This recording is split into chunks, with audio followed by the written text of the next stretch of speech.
What is up, Fireflower gals, Tanuki flying guys? This is the Nintendo Fever podcast, the podcast that will cool that fever for all you have for things Nintendo. We are a weekly show on YouTube every Friday from 8 p.m. Mountain Standard Time. Make sure to join us every single Friday. Sub to us. Hit that bell icon so you know the moment we go live. My name is Matt. I am joined with me by my wonderful co-host, who is we figured it out, Holly. For a while, it seemed like maybe we weren't going to, but somehow we did, and here we are now. Holly, my wonderful co-host, how are you doing this week? Doing okay. I may seem a little bright, but that's because I am not in the most ideal circumstances for recording, but hopefully we can let it pass for this week. I'm gonna try and see if I can adjust some settings to maybe make it not so bright for your benefit. I don't know if I can get that to work or not. It looks like it might be. I don't know. Maybe this is. I don't know. I'm trying my darndest. I don't know if it's helping. Drop the brightness a little bit. Exactly. Maybe. Just drop the brightness a little bit on it. I'm just radiant contrast tonight. You can tell. That's what it is. Okay. So in other words, we don't need to do anything, is what you're saying. No. Oh, okay. I love being the radiant one of our duo. There's something different about my setup as well. I don't know. Do you notice anything different, Holly? Did you see where I'm at this week? I'm guessing you're at the Mushroom Kingdom. I'm in the Mushroom Kingdom. Look, Mario's right. Even though all I see is green. Look, Mario's right there next to me. He's just like, "Hey, what's up, Matt?" I'm like, "Hey, what's up, Mario? How are you doing?" He's little Mario too. Oops, I'm gonna smush him by accident. I'm trying to pat him on the head. That's not working. Okay. Anyways. I wish I could see the effect, but I'm just seeing the green screen. Sorry to ruin it for everybody at home. Oh gosh. No, I'm just kidding. It's pretty cool. I just got this green screen. I'm messing around with it. I need to get a little bit longer because it's messing up in some areas, sadly. But that's something that I will fix in the future. But it's still something fun that I wanted to kind of mess around with. We're live on Twitch right now as well. I wanted to make sure to say, I don't know if we have anybody watching over there. If we have anyone watching anywhere. I know there's a lot of stuff going on with Splatoon right now because people are loving that game. But I do want to send... Halloween. Yeah. Did you play it at all? The decorations were pretty cool. Yes, I did. I've played in the Splatfest for about maybe 20 minutes this evening. I played on it as well for just a little bit. I played with Blind Hostility. I played one match with you before you had to take off real quick. Yeah, we overlapped, yeah. That was fun. Hoping to play a little bit more tonight. At least that's my intention to. I'm going to share the link to Twitch real quick. So, Holly, what do you think so far of the Splatoon Splatfest, though? Well, so of course Halloween is coming up, and so this is a special Halloween-themed Splatfest. It is Trick versus Treat. I personally am Treat, and obviously Matt is as well, otherwise we wouldn't have been able to team up with that. I feel like just about everybody who is a listener of this show, I mean, Gentis wasn't able to play with us, but he's also Treat. And I felt like there was one more who said he was Treat. But yeah, Treat for the win. I like my sweets, and so this was kind of an easy choice for me. Mm-hmm. I'm not much of a trickster either, so yeah, it was a given. I thought the Treat is just a better idea because I love candy. I'm a candy fanatic. I eat candy far more than I should. My wife will tell you that. My kids will be jealous of it. But yeah, I absolutely love eating candy. So I'm not a trickster. I don't know why. I've just never been that person that's into tricking people all that much. So the trick was definitely my more preferred way to go, at least.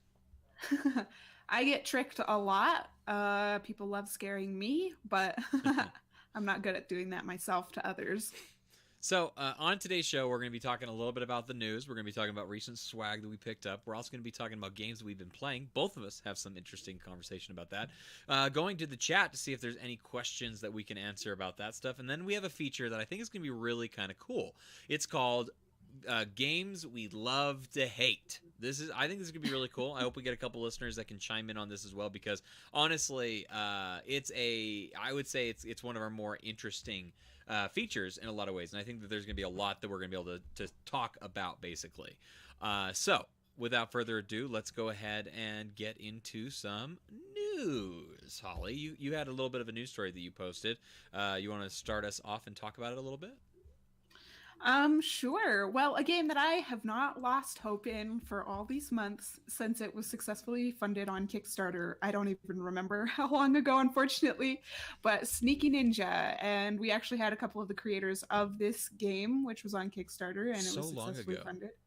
So long ago, yes. And they were good guys, they're not making games as a full-time job though. So, but they've been diligently working on this and given the Kickstarter backers updates and things like at least somewhat consistently to show. And they're really active on social media also. If you follow them on Facebook in particular, you see a lot of posts from them. So, but finally, we can now say that Sneaky Ninja is coming to the Nintendo Switch, even though the original idea was for it to come to PC and Wii U. So that's exciting. Their tentative Did release window right now is early next year. Now, did they say if it was or wasn't going to still come to Wii U? It is still coming to Wii U. So anyone who still wants it on Wii U has that option. That's weird to me. I think at this point, like, I think it'd be better just to, like, I don't know, cut your losses and just be like, you know what? If anybody wanted it on Wii U, we got a $5 gift coupon or something, because, like, I don't know, it just, I mean, it's already paid for the people that backed it, obviously, so maybe it's not that big of a deal to make a Wii U version in that case, but, like, that the Wii U version will make no money. It really will not. I mean, there's so few Wii U's that are being played even when they were still exciting and playable and stuff, and now that it's being overshadowed by things like the Switch and stuff. I don't know. It's interesting, I guess. I wonder how that. We should have them come back on the show. We should really try to get them to come back. I think that'd be cool, especially because I don't know, just to hear what they have to say about it and stuff. So yeah, it'd be fun to talk to them again. But they did mention that there are some backers who still haven't upgraded to the Switch and who are still going to be playing it on Wii U as originally planned. That's nice of them to help those 4 people. That's really nice. Yep. Hold on, I got however many. I would have guessed 3 myself. I got to fade into my Mario background for a second. Okay, I'm back. Okay. Okay, and then we had another piece of news. Yahweh. We talked actually a little bit about it on Blind Hostility. Says, I love my Wii U. Blind, we all love. I still love mine. We all love the Wii U. Okay, it's like it's like your sibling. You know, it's like, oh, but we're just so cute. Not playing it anymore. Exactly. Yeah. I mean, it's just we moved on. We've moved on. Okay, just a quick fun fact. I actually did just beat Xenoblade Chronicles X. You mean like beat or like? For the second time. Oh, okay. Yeah, I've had this long-running save file on that, so I did just pretty hardcore play my Wii U recently. I was playing it in gamepad only. That's great. It's still wonderful that the gamepad only mode works like the way that you want it to for so many games. Blind Hostility said, "No, Matt, you sold yours. I haven't sold my Wii U yet. I've just been working on it. I'm trying to sell my Wii U."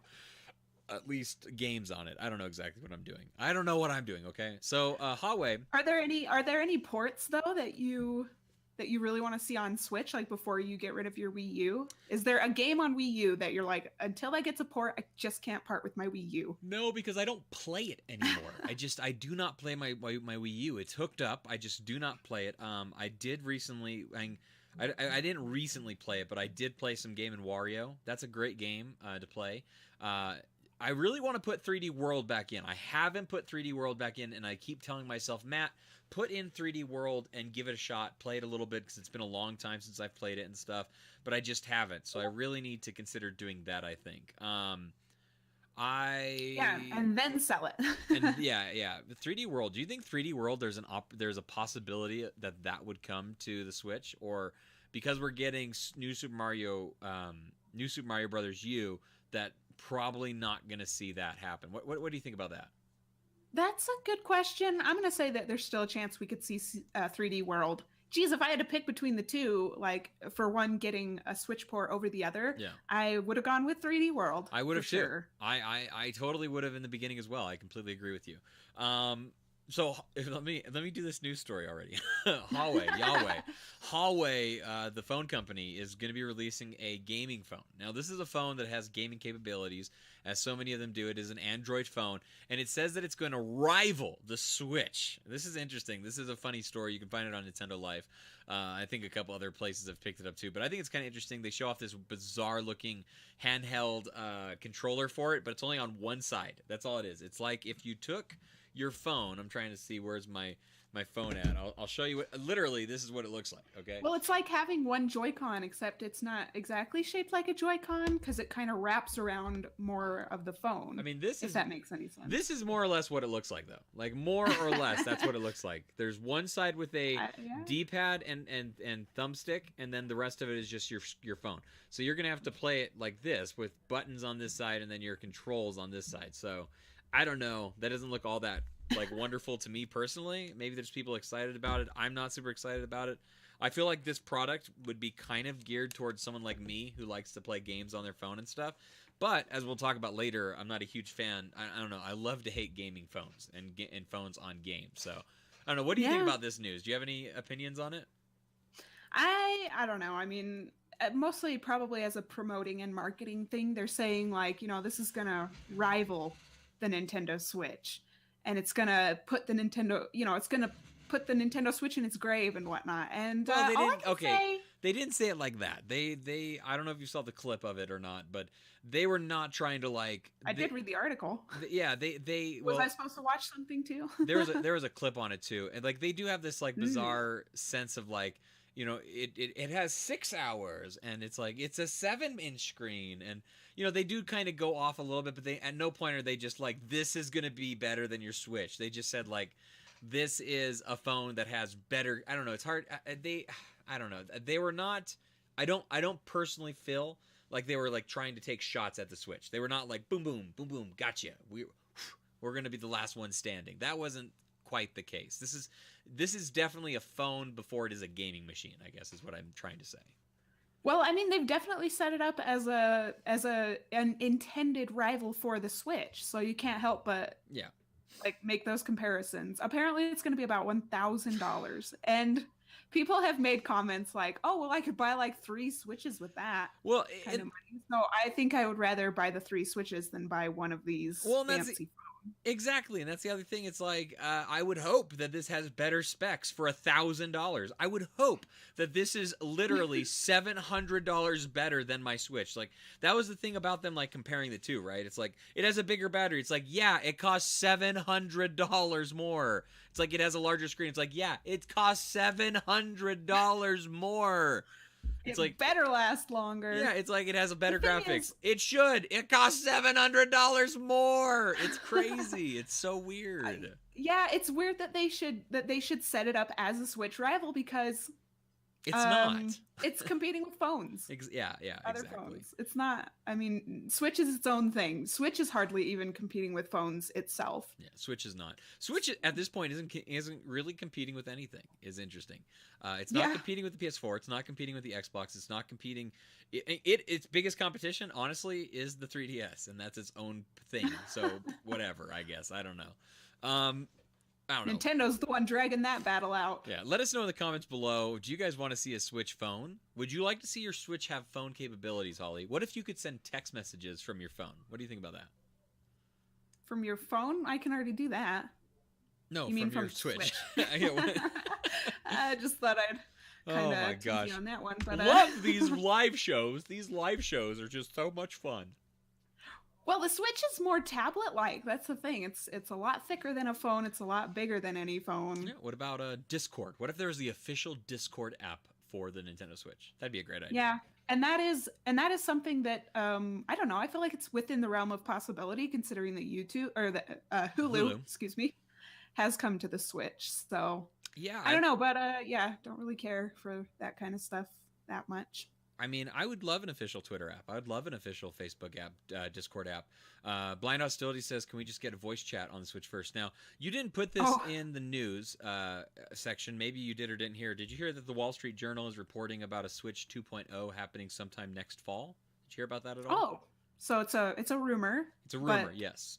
But reported by the Wall Street Journal. Exactly. Wow. It's not like a concrete rumor, but it is definitely something that's being spoke about pretty. When you start to see like IGN cover the news stories about rumors, because they're pretty picky on which rumors they pick, for instance, there's definitely a little bit of a weight to it, I feel, in a way. And this one definitely feels like it is, because if you remember, Holly, the 3DS XL was originally reported as a rumor through the Wall Street Journal as well, actually. It does ring a bell. And I don't remember if the 2DS was. Maybe that one wasn't. There was another Nintendo thing. It was what was it? It was no, it wasn't the Wall Street Journal, but it was Pikmin 4.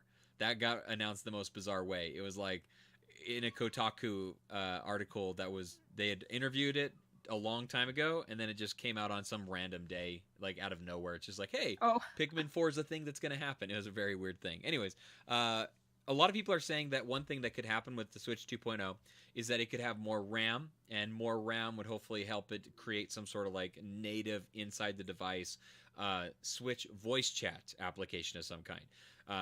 Obviously, Nintendo. I mean, people are clamoring for it.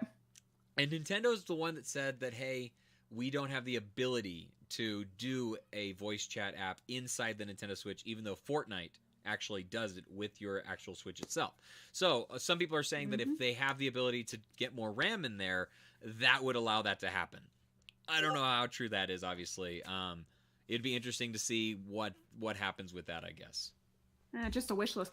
A lot of people have mentioned Bluetooth compatibility as a wish list item that they want. I would love that. I would just love for this to be true simply because, okay, my Switch had the little cracking problem. You know how some people reported like just tiny little cracks like in the casing of their Switch. I remember hearing that. Well, I've had a tiny little crack at the top of my Switch for a fair amount of time, and just recently it kind of a tiny little piece of plastic actually broke off completely.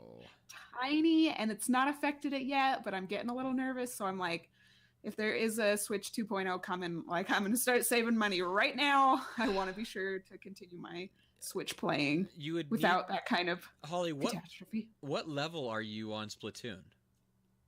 Oh shoot, I didn't really look. I think I just turned 30. Would you be okay turned 30 like it's my age? Well, I mean, I like literally just turned 30. Literally. That was my birthday. It was my birthday on Tuesday.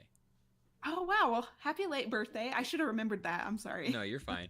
I just found it terrible. I just found it funny right now that you're like, it'd be funny if I turned, or you're making fun of 30-year-olds, and I happen to be a 30-year-old, so I'd appreciate it if you didn't make fun of me, okay? No, that's not what it was at all. I'm just kidding. But it was just my phrasing. Like, you don't really turn levels in Splatoon. Yeah. You just reach them, I guess. So I think I just got to 30. So would you be okay with restarting Splatoon 2? Would I be okay with it? What was the question? Or would you be okay with restarting your level with Splatoon 2? That is a good question. I don't think I would mind it, honestly. It's not like I'm out there buying like all the weapons and all the clothes and like getting to be a pro with everything. I still use the Splattershot Junior, which is literally the weapon that level 1s start out with. You would be okay with all the time that you have put in. I want to look up right now. I need to turn on my TV and stuff. I want to look at how many hours you have in Splatoon. They are basically just allowing. I see. That's the problem with this idea of getting a 2.0, because I thought the same thing. I was like, man, I'd love to get an updated version of this in some way. But there are certain games that are not cloud supported for the saves, so it's going to make it very difficult to take those saves over to your new system. Like, I don't know why. Well, I don't know. Isn't there a system transfer thing that would probably cover that anyway? Oh, you know what? I think you're right. Maybe I'm over. Yeah. I mean, hopefully my current Switch lasts at least that long, so that I could do a system transfer. I hope so. Okay. Yeah. All right. Let's get out of the news a little bit and stop talking about that. Let's talk about some games. Okay. Let's talk about some recent swag stuff that we have recently picked up. Fun and exciting things. I should have brought it out here. I don't know why I didn't, but I bought Starlink. Nice. Yeah, I'm pretty excited. Glad one of us did. Yeah, I thought we were both going to be talking on the Starlink hype train, but obviously it's just me that's hyped up. I got the starter. I'll explain that later. I got the starter kit. It came with the X-wing. It came with Fox. It came with his name is the R-wing. Yeah, the R-wing, not the X-wing. The R-wing. It came with the R-wing, two weapons. Bleeding into Star Wars. It always has. 2 weapons. Fox McCloud as a character. The other main character guy, I can't think of his name. And then who cares about him? I bought it at Sorry, Ubisoft. I bought it at Best Buy, and because I got it at Best Buy, they had a promotion that said if you buy the starter kit, then you can pick any pilot that you want. So I got a pilot named Eli. He's the gunslinger. He looks very, if you ever played the game Stranger's Wrath from Oddworld, It's a really good game. Anyways, it looks a lot like that guy basically, and that is what I bought. I've been playing it. I've been enjoying it quite a bit. I would have liked to have bought more ships and like more weapons and stuff, but they're not cheap. The ships are like 15, I think is what it was. The pilots are $7.99, and the extra weapons are $9.99. Wait, for a single weapon or for like a pack? It's a pack that comes with 2 weapons. Just 2? Yes. That is pretty steep. It's pretty I'm afraid steep. to say. I tried a couple things because I was interested in finding out how the game functions when you have the stuff plugged in. It's kind of interesting because we'll talk about this in a little while. Let's move on to what you got for your recent swag as well. What have you got? Anything exciting for recent swag? I got one little thing to talk about. Also, I just did a little lighting thing. I hope that I look a little better. I think I do. I think it helped. I think so. Yeah, that was random, I know. But okay, so really, I haven't gotten any games or anything that are physical, but I did just get a pack of some like touchscreen or capacitive touchscreen styluses. So the little gummy kind of, well, they're not super gummy. They're just these soft tip styluses that work with capacitive touchscreens. So I got a pack of those so that I can, and I haven't tested this out yet. And I'm sure it'll be a roaring success, but I wanted to use them for The World Ends With You final remix. We need to talk so I'm excited to try that out. I think it's going to be worlds better than using your fingertip or the Joy-Cons. Yeah. Have you been playing any more of that game? Not a whole lot because I was waiting for those styluses. I don't mind the idea, I suppose, of the motion controls, but they're really hard to nail with this particular gameplay. It's really fast and frantic, and you got to be somewhat precise in order to be successful in this battle system. So it's real tough. I keep hearing just the absolute worst things about this game. Like, I'm not kidding. Like, it is completely. I won't buy it for $50. I cannot do that. I think that's everything you've heard. Well, I wouldn't have bought it for $50 to begin with. I have it on my DS. Like, I just did not feel the need to do that for that reason. If it launched at $30, which I think would have been a much more fair price, then I think I could have found myself possibly getting it. I need to look it up on the phone. I don't know if it's on Android or just iOS, but I'd like to see how much it costs on the phone because it is just a port, technically, of the phone version of it too. So well, it's got new remixed music tracks. That's new. It's got the extra story chapter at the end. That comes in the phone. It's got the HD graphics, which is the phone.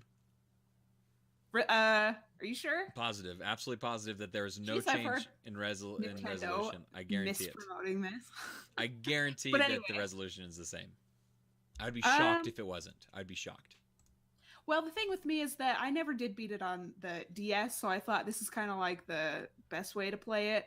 And it does have the extra story stuff, so I'm going to finally try to get through it now that I've got these pens. And the thing with the gameplay is that even with the DS version, I turned the difficulty setting way down because I realized that the reason I was playing it is because I loved the art style. It looks amazing. It's an amazing looking game, and I like the story. Yeah. So I may end up doing that again for this game unless my new stylus pen works like super well and I just fall in love with the battle system because of it. We'll see if that happens. But again, it's like the story and the beautiful graphics. Yeah. That's the reason I have it. I don't know if I like this updated HD graphics. I don't know if I like the HD upgrade graphics all that much. I think I kind of prefer the low pixely looking version on the 3D on the DS actually. I don't know. I need to go back to it. It's been a while since I've played it. Yeah, to me it really shines in HD. I just love the look of it on the Switch. Okay. And the sound, again, the music, and all of it or most of it. I don't know. The soundtracks, at least like even the title screen music is remixed. So I'm sure that all the other stuff is too. I can't remember exactly, but I love the music in that game too. So it's just this version of it enhances everything that I loved about the original. Definitely not the gameplay, but I was not originally playing it for the gameplay. I did not like that gameplay at any point. Well, the combat system anyway, I don't know. We could get more into it. But this is I know. Let's just say this is a foreshadowing of games we love to hate. That this is the game that I love to hate. Like it frustrates me to no end that I can't seem to get this battle system down because I value gameplay in video games more than anything. Mm-hmm. But I'm okay overlooking it for the awesome art and story. So that definitely fits under our feature for tonight. But we can continue talking about that a little later. Okay, so let's jump into games that we have been playing, not games that we're considering playing based upon the fact that we bought these new things for them to play them. Let's actually talk about games we've been playing. I want to hear about Undertale. I'm so excited that you got this. I feel like you're gonna like this game a lot. I feel like you're gonna think that it's funny and enjoyable. So I want to hear. I want to hear some things about it. Holly, talk to us about Undertale, and if anybody has any questions about Undertale, please drop them in the chats, and we will try our best to have Holly answer them for you. But Holly, go ahead and give us some information about it. Okay, well, just to let everybody know, I'm going to keep this spoiler free because I know that it's a game that I don't think you want to be spoiled on, or so I've heard. So I'm just a couple of quick impressions. Like the first, I've played through basically the introduction. You get to a point where you can kind of tell the game has really unfolded and begun. Mm-hmm. And I only just got to that point. Like I haven't really gotten way in depth. So I've only really gotten through the RPG. It's an RPG, meaning you're like 18 hours into it after the tutorial, right? Oh, no, just over an hour, I believe. Okay. So I don't know how long it's going to take me to beat it. We'll have to see once I am able to play it some more. But just really spoiler-free, quick impression is all I can say is that it almost like transcends like a video game, being a video game, and becomes more of an experience, I feel, than a lot of other video games are able to boast, I suppose. How's the humor so far? What's that? How's the humor so far? Oh, the humor. It's dark. It's a very kind of like quirky, dark, like what do they call? There are certain. I think they just call it a dark comedy or something like that. Yeah. Yeah, it kind of has those vibes for me. Okay. So yeah, but I love the writing so far. I like study everything. I check all the enemies. When you get into an enemy encounter, one of the actions you can perform is to check. And so I'll check like all the enemies just to kind of see what's up. And there's a lot of details and stuff to learn. You're doing a lot of reading, but it's very interesting. The battle system is off the wall. It's very quirky, very interesting game. That's all I can say without spoiling anything. A battle / peaceful. I don't know, passive. You can be passive in this game, obviously. Yeah. You can befriend your enemies and not try to fight them. And even when you do fight them, you're not really fighting them. You're just trying to avoid them. Isn't that like kind of, if you could just kind of walk us through a battle real quick? Okay. Well, it is a turn-based system for the most part. There is actually some kind of action-y stuff within the battles, but I'll get to that here in a sec. So turn-based, you've got various options to start out. You can, attack. There's not any crazy special attacks that you can do, or you can like act upon the enemies and try to make them drop their guard, and it depends on the enemies. Like every enemy's like a little bit different. That's why I'm always checking them to kind of get a feel for like what they're all about. And an interesting thing is that like you form opinions on these enemies, or at least I do. There have been some enemies where I'm all like, oh, I just want to let this one go, so I'm gonna show mercy on it. But there have been some others where I'm like, this thing's annoying, I'm gonna attack it, I'm gonna take it out. So I'm taking the neutral. Is it called the neutral path? I think neutral or something like that. Yeah. Yeah, which is probably what most people do, where you're letting some monsters go and killing some others. Yeah. So. Okay. Anyway, but so when it's the enemy's turn, they can actually, there's just a tiny little box where they can throw attacks at you, at your essence, basically, and you control your essence in that little box and just try to avoid like these kind of simplistic pattern kind of attacks that they throw at you. So it does have like a little bit of action elements in there, which is really refreshing. I like that about it. That's interesting. So the combat's very interesting. I can see why this game is so popular and whatnot. Yeah, definitely. I'm excited to play more, obviously. Okay. Well, I'm excited to hear more about it. I don't know if I'll ever end up getting it. I don't know. I just kind of I've liked hearing all the information about this game. It just seems really interesting. Just not something that I would spend a lot of time playing normally and stuff. So that's why I haven't really looked into it too hardcore.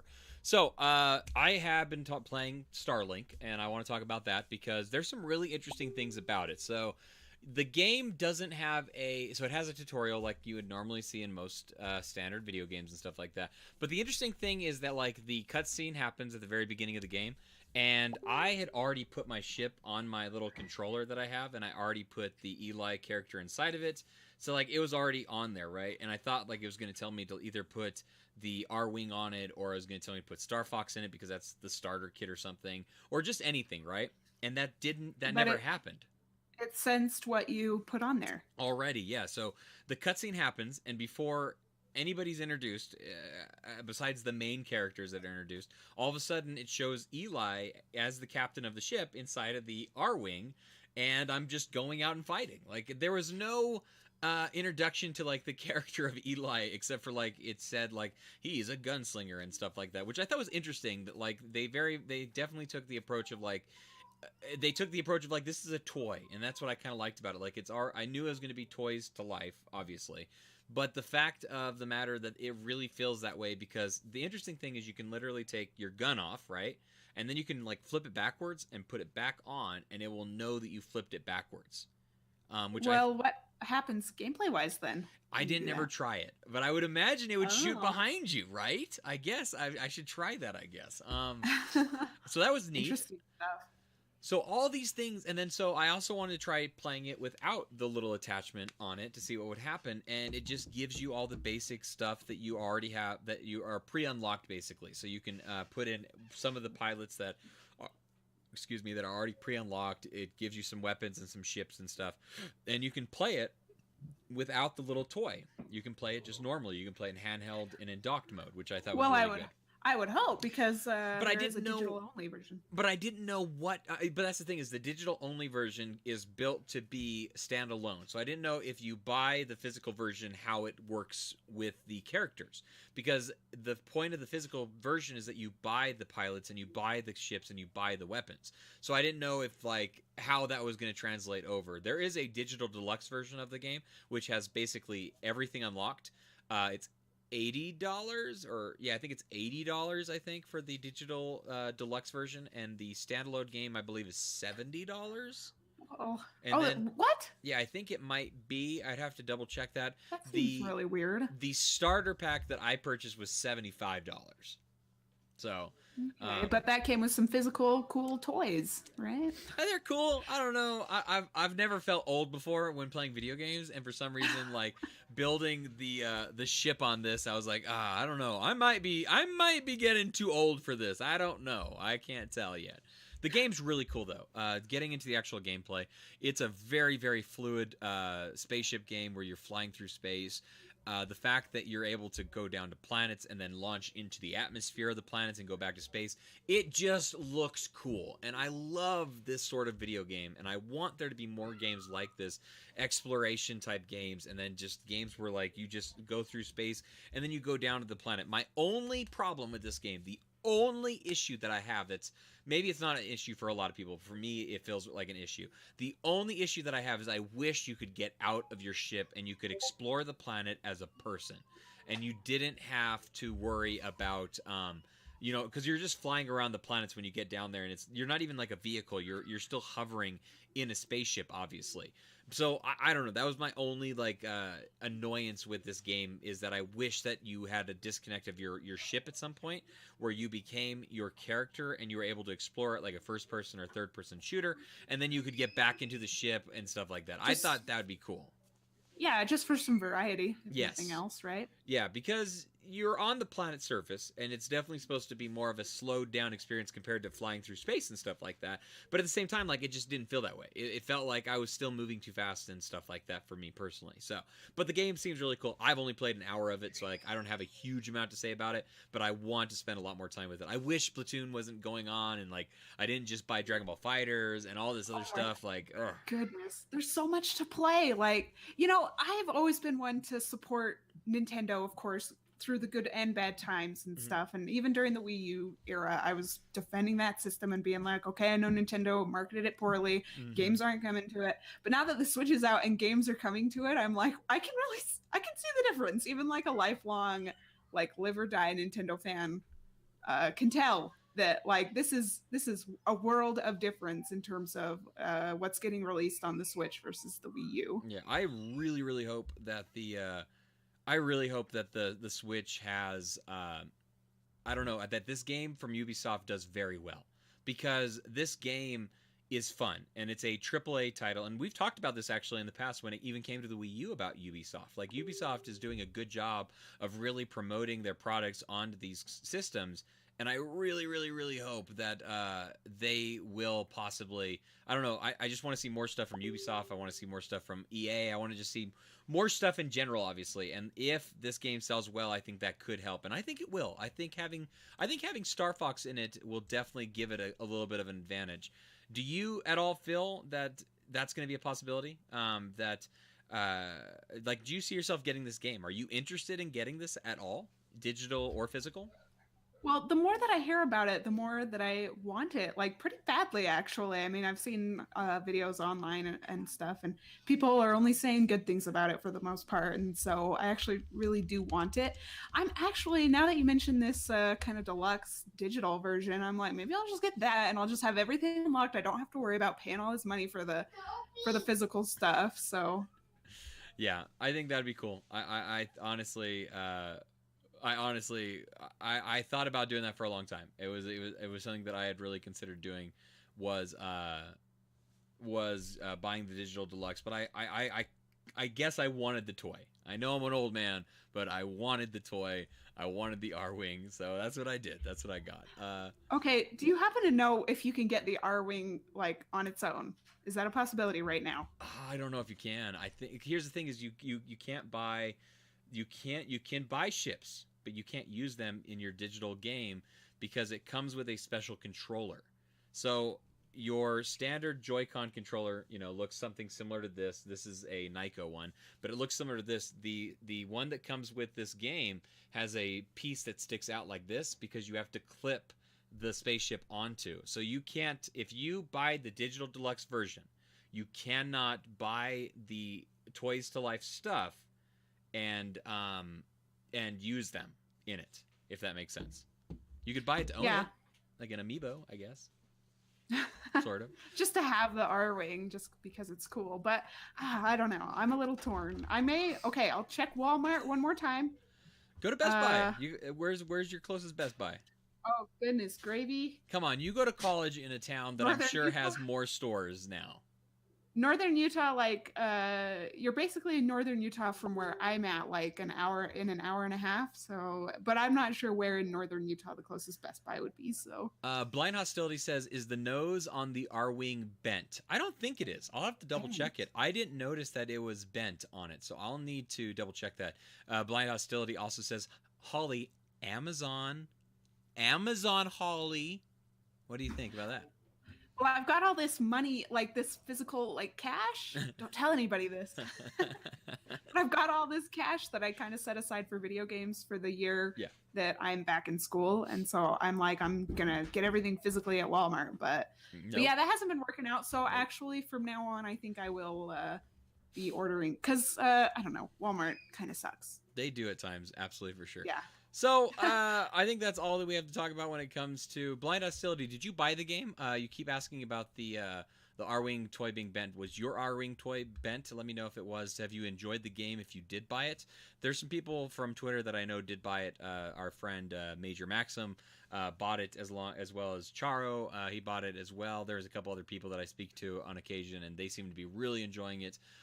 So I'm excited for more information about it to come out. When I saw the videos for it the day before the release day, I legitimately was like, I have to buy this game. Like, this game looks like the thing that I've been wanting out of a game for a little while. So I'm happy with my purchase. Though I wished it didn't cost me $75. That I will definitely say. Let's get into our feature, Holly. This is the games that we love to hate. What does that mean? Difficult games that we love to hate. Games we love overall, but there are aspects inside of it that we also do not like. This can mean a lot of things, honestly. Let's think about this. So this can mean that a game that is super hard, but it feels good to beat it. It means that this game is a beautiful, stunning looking game, but the gameplay on it is like super annoying. Not difficult, but annoying. It could also mean that this game plays super well, but it looks terrible. Like, it is honestly like a painful experience to look at with my eyes. And that's a possibility as well. We have a lot of like different categories and stuff. Holly, you have some actual games that you want to talk about in this segment. If you guys in the chat have a game that you love to hate or hate to love or lovingly hate, let us know, and we will talk about that as well. But the first game that you have to talk about is what game, Holly? Well, first of all, this topic came about, and it's really sad that neither of us are playing this, but because Dark Souls just came out, and I've heard it's really difficult, but really satisfying when you master it. So that's how this topic came about. So with that in mind, I'm going to actually start out with a couple of games that to me are difficult and yet so somehow satisfying to play. Like, I rage at them, man. I'm not happy like while I'm playing, not exactly, but at the same time, like, I just love it for some reason. We love to hate ourselves in a weird way. So Super Castlevania 4, which I've been playing recently because of Simon's inclusion in Super Smash Bros. Simon Belmont. Yeah, I told people on Twitter when that happened, like, you know what's funny is that I actually own some Castlevania games, but I haven't really played any of them really in depth. So everyone's all like, well, if you have the Super NES Mini, then play Super Castlevania 4. So been playing that one, and it is difficult, and I'm constantly screaming at it.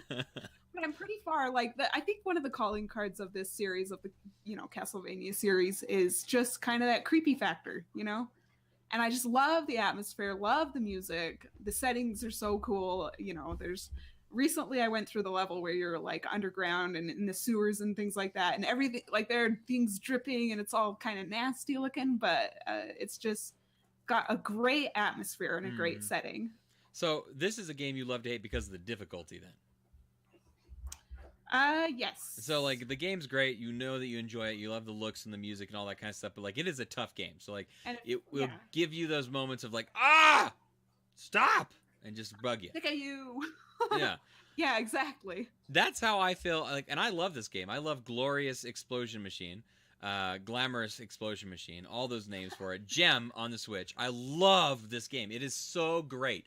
And I also, at times, hate it. Like, if I get in the mood and I play it for, like, an hour straight, and I really get into, like, the zone of being able to, like, of create these, like, amazing runs and stuff, it's like, I feel amazing. And then almost instantly, without fail, I'll have, like, 3 or 4, like, I just die within the first 10 seconds, or I get hit in the first 10 seconds, then I gotta restart it, or I lose my combo really fast. Like, it's just like, oh, come on, stop it! I'm doing good! Just let me do good!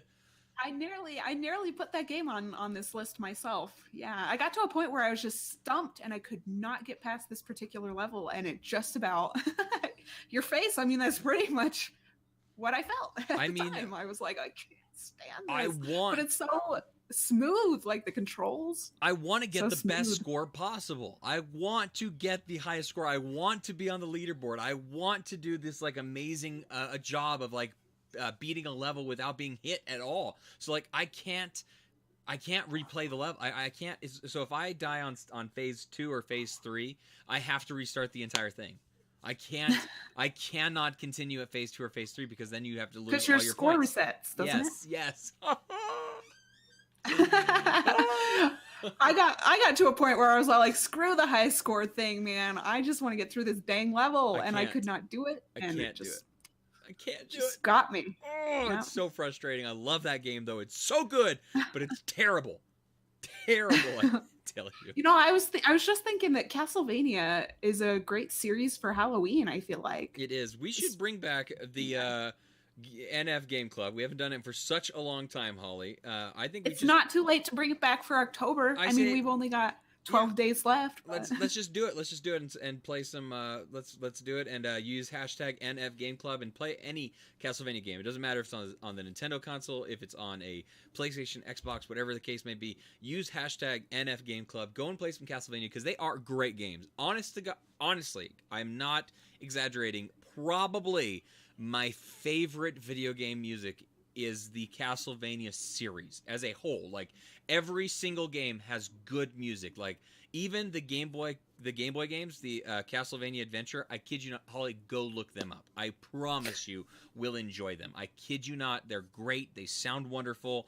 Fantastic, absolutely.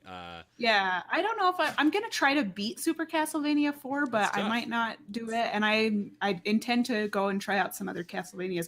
I've heard that I think it's Aria of Sorrow on the GBA is like top notch. Aria of Sorrow is great. Do you have any of them for the DS? I've got Portrait of Ruin. Portrait of Ruin is a really good game. I love Portrait of Ruin is not my favorite out of the series. I think my favorite. I thought maybe I had one inside of this case, but I do not. My favorite. You've got like all your old DS games, but not I have a couple. Starlink to show off to people. Come on. I have a couple in here. Starlink, I left. Where is Starlink? Oh, it's sitting right there. The game card is at least. I have a couple of games in here. Like I have, look at this. I have Zookeeper. That's all there is just this piece of paper that says Zookeeper on it. I have Samurai Warriors for the 3DS. I don't think I've ever played this. I think I bought this at a pawn shop and never actually played it at all. Well, I mean, I probably like 60% of the video games that I own haven't played. Fire Pro Wrestling. That's a great game. Sorry. Okay, tangent. What was I talking about? Oh, I love, Portrait of Ruin is great. That's the second one in the DS series. I think Order of Ecclesia is probably my favorite. It's the third one on the DS. But honestly, Dawn of Sorrow is such a solid game. Like, you can't go wrong playing that one. If anybody has it, let me know what your guys' thoughts on it. What's your favorite Castlevania game, either being from... I think the DS games are the best in the series. I think that the Game Boy Advance games are very, very good. There's nothing wrong with them, but the DS games are better, and they are, like, amazingly better in a lot of cases. Like, they're just... Order of Ecclesia is really, really good. We're lagging, I just started to notice. I don't know what happened. We just started to lag a little bit. Hopefully it doesn't affect our stream too badly. It did cause a little bit of lag, though. But we'll keep moving forward and see what happens. That shouldn't have happened. Well.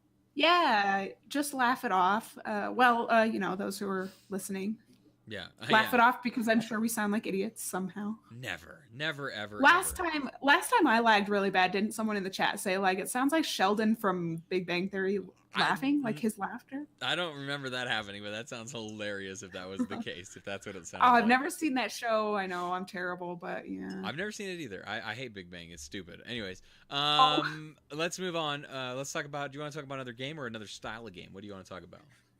We could kind of switch over styles. Like, I kind of want to mention both Xenoblade Chronicles X and Fire Emblem Fates. Obviously, those are two of my all-time favorite series. Games. You love those games, Holly. I do. I love them so much, but that's why it's so frustrating that they have these little problems. Xenoblade Chronicles X, it has these little problems that to me it's like, why? Because it can really drag down the experience in some ways. The early tutorials can be really, really slow. Like, they just drag on. It's got balance issues with the volume. Like, when the characters are talking, sometimes the music is like overpowering them hardcore.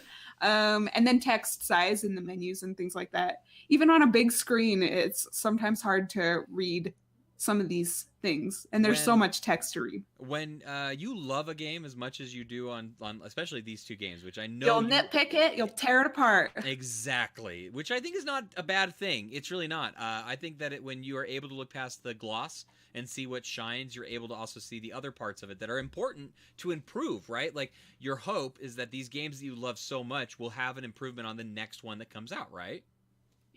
Yeah. So we love to kind of, I guess, hate on that stuff because we love the series so much and we want to see it do better.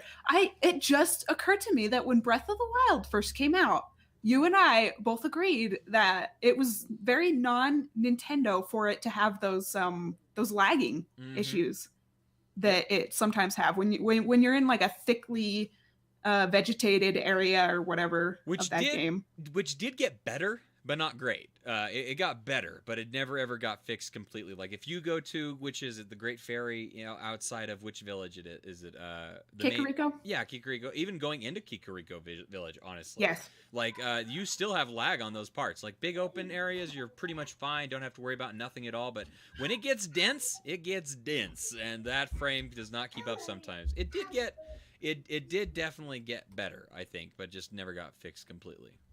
Yeah, and again, I mean, that game was like so perfect. So for it to have that one little issue that could kind of It really did drag down the experience a little bit. It did, just ever so slightly. I still think that is just one of the greatest games ever, though. I'm still playing it. I'm still obsessed. I just finished finding all the star fragments that I need to fully upgrade every single piece of armor, including all of the amiibo stuff. Oh man.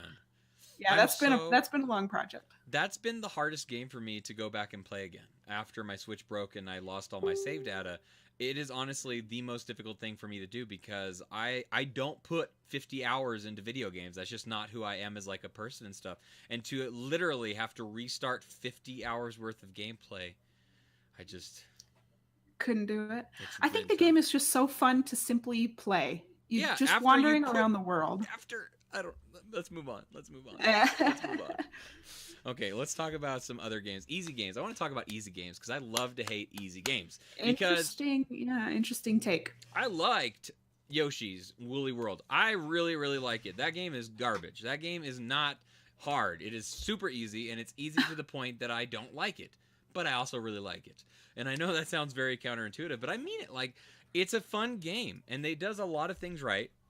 Obviously, it's a Nintendo game and stuff, but at the same time, like, it's too easy. Like, it takes out some of the appeal to like play the game in a more like not professional, but a more like I don't know, serious way or something. I don't even know what the right word for it is. I'm trying to think of a good one, but I'm drawing a blank. Unfortunately, that's unusual for me. Some Kirby games are kind of like that too, obviously, but like Yoshi's Woolly World was like the top of the level to me, because like even Kirby's Epic Yarn was a more difficult game than Yoshi's Woolly World is. Yoshi's Woolly World legitimately feels, don't hate me, it literally feels like a baby game. Oh. It does. Okay, I played it.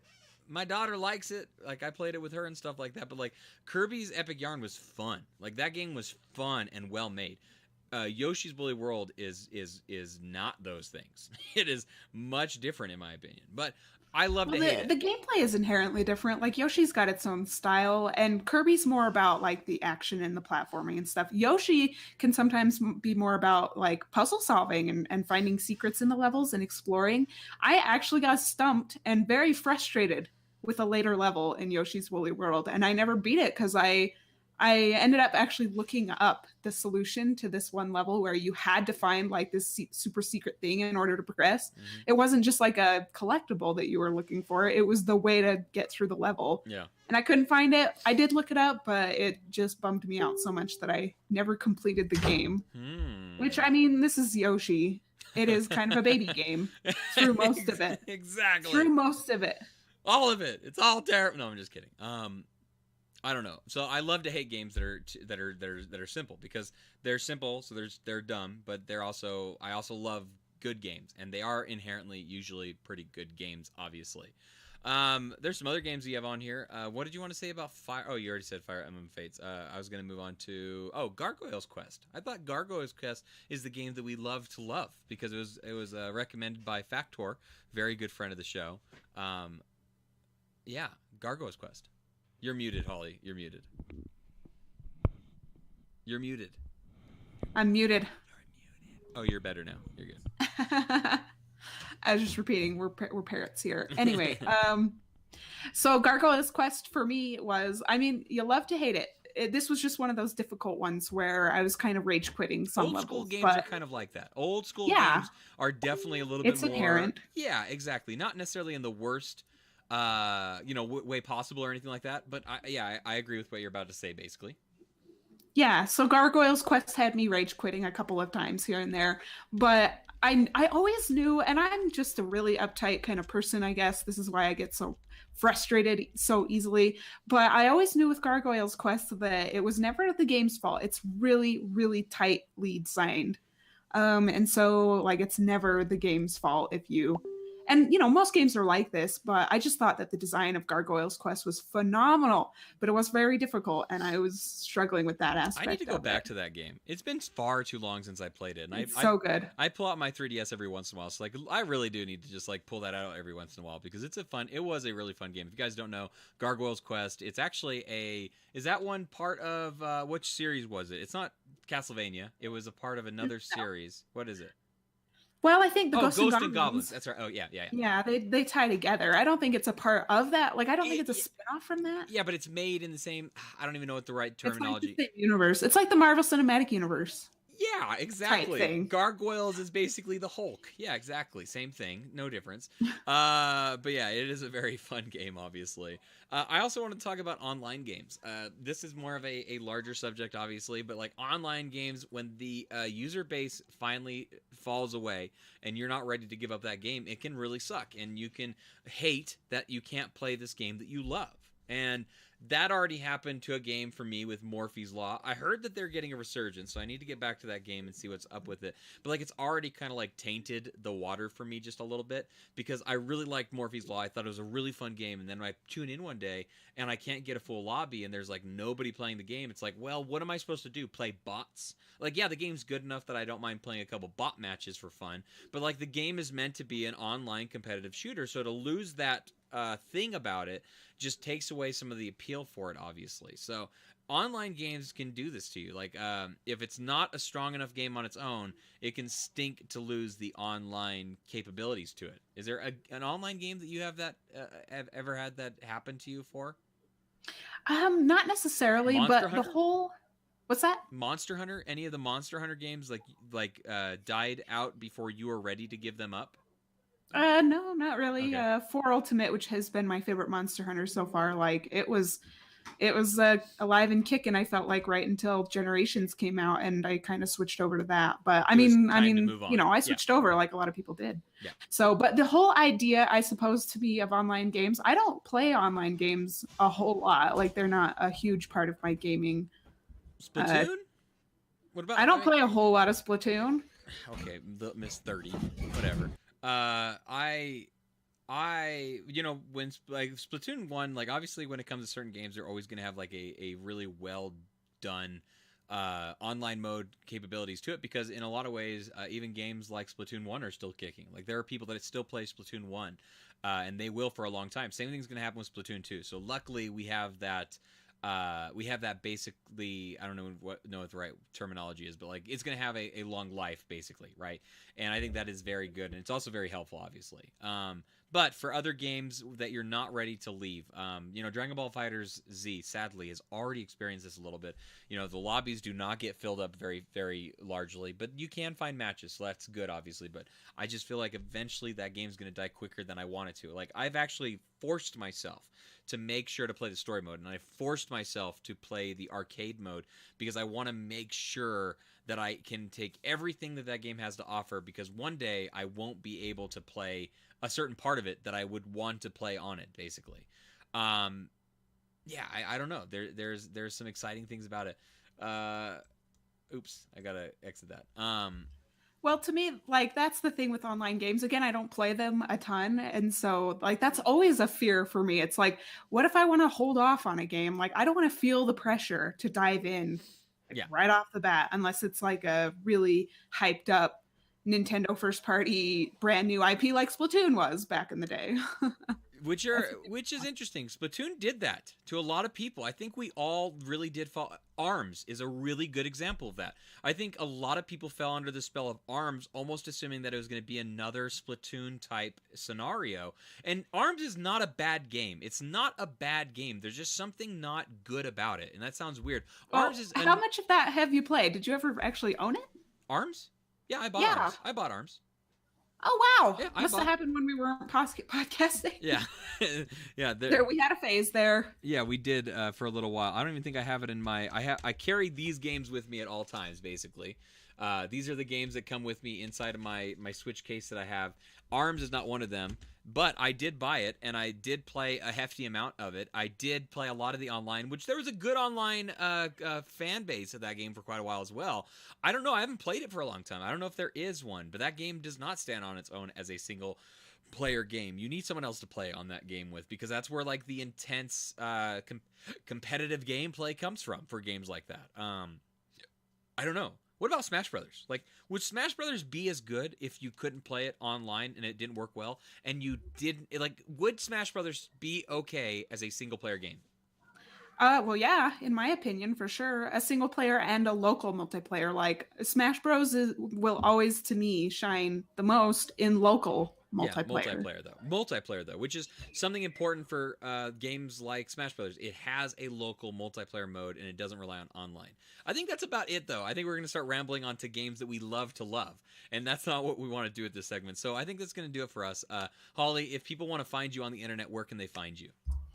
I can be found primarily on Twitter when I'm done with my little social media break at Lil Red Koopa, Lil Red Koopa. And then you can also find us on our Discord as well for the Nintendo Fever Discord. I will try to put a link for it in the descriptions below. You can find me on Twitter at only Matt Desend. I love to hang out on Twitter and stuff like that, so talk to me if you want to. If not, it's all cool. I'll be hanging out in the Mushroom Kingdom. You don't even worry about me. I'll just be Mario right on my side, and we're all good, so nothing to worry about for me at all.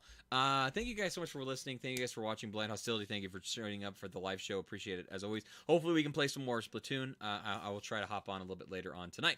But until next time, guys, I think this is all that we got, so goodbye. See you later. Bye, everybody. Have fun.